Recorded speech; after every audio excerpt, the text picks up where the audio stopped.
This video begins with a brief overview of health history taking, followed by the anatomy of the peripheral vascular system, including the arteries, veins, and lymph nodes in the arms and legs, followed by examination of the peripheral vascular system, including veins and arteries of the arms, hands, legs, ankles, and feet, inspection and palpation of the superficial inguinal nodes, and assessment for chronic arterial insufficiency.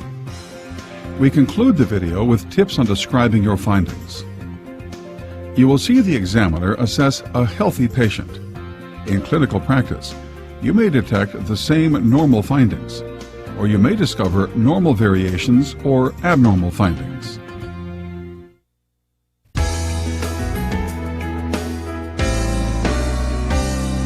The health history interview is a conversation with a threefold purpose: to establish a trusting and supportive relationship, to gather information, and to offer information.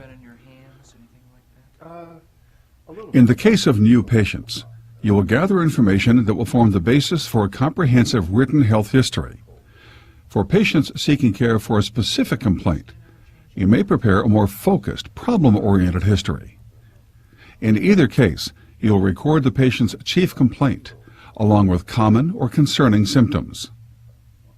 Common or concerning symptoms relating to the peripheral vascular system include pain in the arms or legs, intermittent claudication, cold, numbness or pallor in the legs, hair loss in the extremities, color change in fingertips or toes in cold weather, swelling in calves, legs, or feet, and swelling with redness or tenderness. By eliciting the patient's concerns before the examination, you prepare for an examination that is efficient and productive. Take all your clothes off except for your underpants, and then put the gown on so the open part is to the rear, and then I'll come back in and take a look.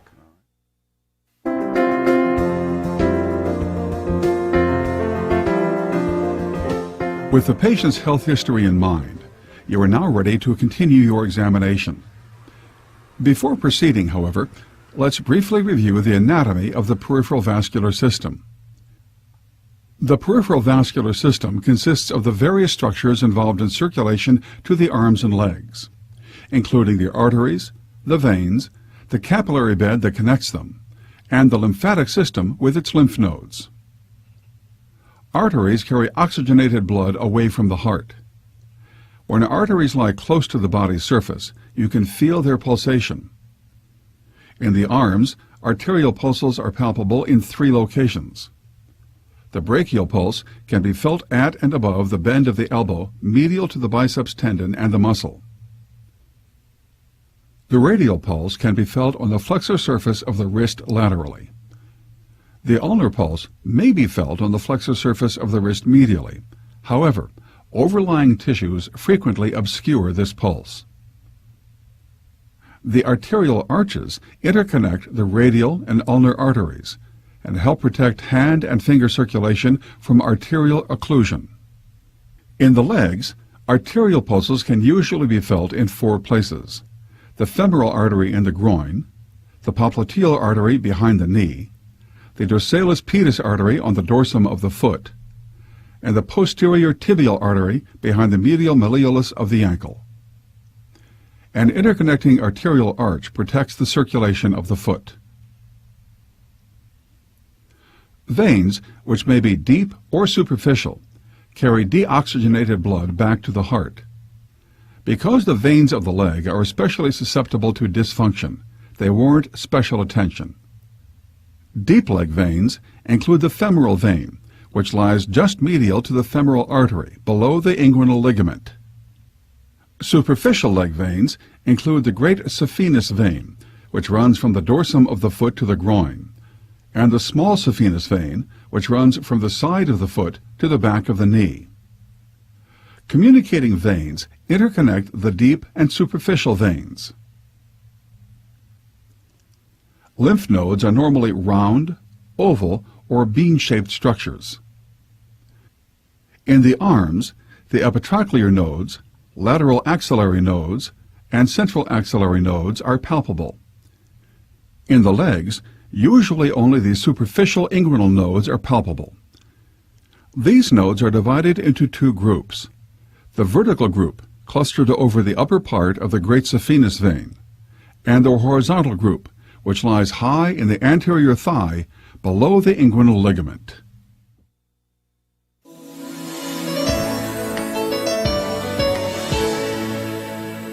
To examine the peripheral vascular system, begin by inspecting both arms from the fingertips to the shoulders. Note areas of edema, discoloration, rashes, scars, and changes in skin texture. None are seen here. Also note hair distribution and venous patterns. Assess the skin temperature of the hands and lower arms with the sensitive backs of your fingers, comparing both sides. If you detect unusual coolness or temperature differences, check further up the arms. Next, palpate the radial pulses using the pads of your fingers on the flexor surface of the wrist laterally. Compare their amplitudes. A grade of 2+ indicates a brisk or normal pulse. A grade of 0 indicates an arterial pulse that is absent and not palpable. A grade of 1+ indicates a pulse that is diminished, weaker than expected. Grade 3+ indicates a pulse which is increased, that is, above what is expected, while grade 4+ indicates bounding and possible aortic insufficiency. If you suspect arterial insufficiency in an arm or hand, partially flex the wrist and try to palpate the ulnar pulse on the flexor surface of the wrist. Note that the pulse of a normal ulnar artery may not be palpable. Palpate the brachial pulse by flexing the patient's elbow slightly. Then, with the thumb or fingertips of your opposite hand, palpate the pulse at the antecubital crease just medial to the biceps tendon. Palpate the radial pulses as well. In the right hand. To help determine the patency of the ulnar artery, perform the Allen test. Place your thumbs lightly over the radial and ulnar arteries and tell the patient to clench his fist tightly. Then firmly compress both arteries with your thumbs and fingers. Have the patient open and relax his hand. Note the color of his palms and fingers, which should be pale. Then release the pressure over just the ulnar artery. If the artery is patent, the palm should turn pink in 3 to 5 seconds. To assess the patency of the radial artery when indicated, repeat these steps, but this time release the pressure over the radial artery. Now let the fingers open.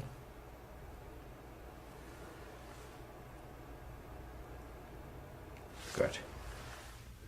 Next, try to feel for one or more of the epitrochlear nodes. With the patient's elbow flexed at approximately 90 degrees and your hand supporting the forearm, feel in the groove between the biceps and triceps muscles about 3 centimeters above the medial epicondyle. Repeat on the other arm. If the epitrochlear node is palpable, note its size, consistency, and tenderness.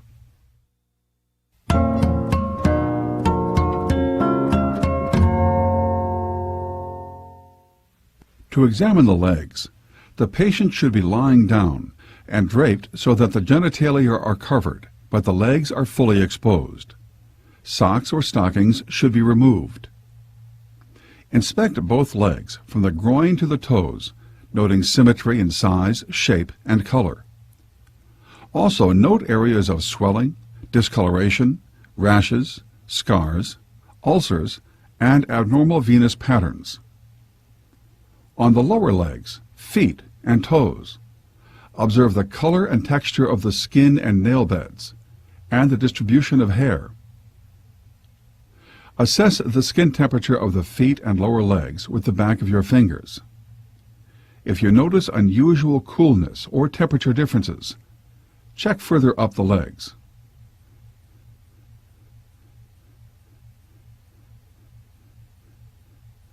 Next, palpate the superficial inguinal nodes, including the horizontal group and the vertical group. Note the size, consistency, discreteness, and tenderness of any palpable nodes. Small, mobile, non-tender inguinal nodes are often palpable in normal adults. Examine the opposite inguinal area in the same way. Next, palpate the femoral pulse by placing your fingers midway between the anterior superior iliac spine and the symphysis pubis. Press deeply below the inguinal ligament. When palpating the femoral pulse, if the patient is very obese, you may need to place one hand on top of the other, as demonstrated here, to facilitate examination of the femoral pulse and inguinal area. I'm going to check the pulses in your knee now. You just relax. To examine the popliteal pulse, slightly flex the patient's knee. Press the fingertips of both hands deeply into the popliteal fossa, slightly lateral to the midline. The popliteal pulse is frequently more difficult to find than other pulses because it is deeper and more diffuse. I'm going to check the other leg now. Okay. Compare this pulse with the popliteal pulse on the other side. Can you just relax? If the popliteal pulse is difficult to find, try this approach. With the patient prone, flex his knee to 90 degrees. Let his lower leg relax against your shoulder or upper arm and press your thumbs deeply into the popliteal fossa. Next, assess the dorsalis pedis pulse by palpating the dorsum of the foot just lateral to the extensor tendon of the big toe. If you cannot feel the pulse, move laterally. The dorsalis pedis pulse may be congenitally absent. Check the posterior tibial pulse by curving your fingers behind and slightly below the medial malleolus of the ankle. Then feel for both of these pulses on the other foot. Now check for edema, comparing one foot and ankle with the other.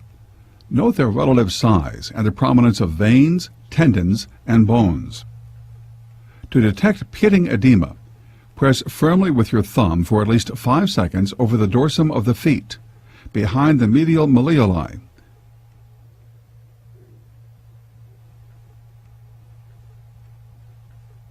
And over the shins. Note any indentation caused by your thumb pressure. Normally, as seen here, there is no pitting edema. Next, palpate the calf muscles by compressing them against the tibia. Do you feel any tenderness in these muscles? No. Note any tenderness, increased firmness, or tension of the muscles that might suggest deep venous thrombosis. Then check for edema and palpate the calf muscle of the other leg.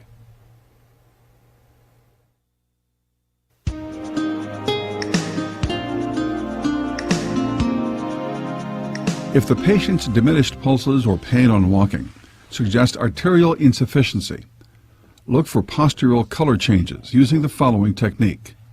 Put your legs Elevate up to and support 60 both degrees. legs to a position about 60 degrees above the examination table. Wait 30 to 60 seconds until the feet are drained of venous blood. Mild pallor of the elevated feet is normal, but watch for unusual pallor. I have to hold them there for 30 seconds.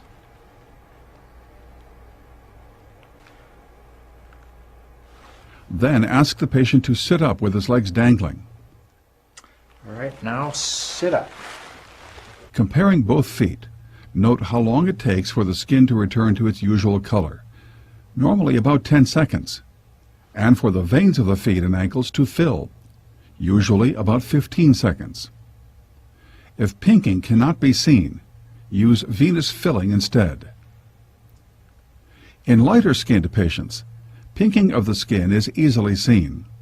Rubor or dusky redness, which may appear gradually in dependent feet, suggests poor arterial circulation. To complete the examination, ask the patient to stand in order to allow any varicosities to fill with blood and become more visible. Then inspect the saphenous system for varicosities, noting any signs of thrombophlebitis. Any tenderness in this area? No. Or in here? No. Look for redness or discoloration, and feel for tenderness and cords.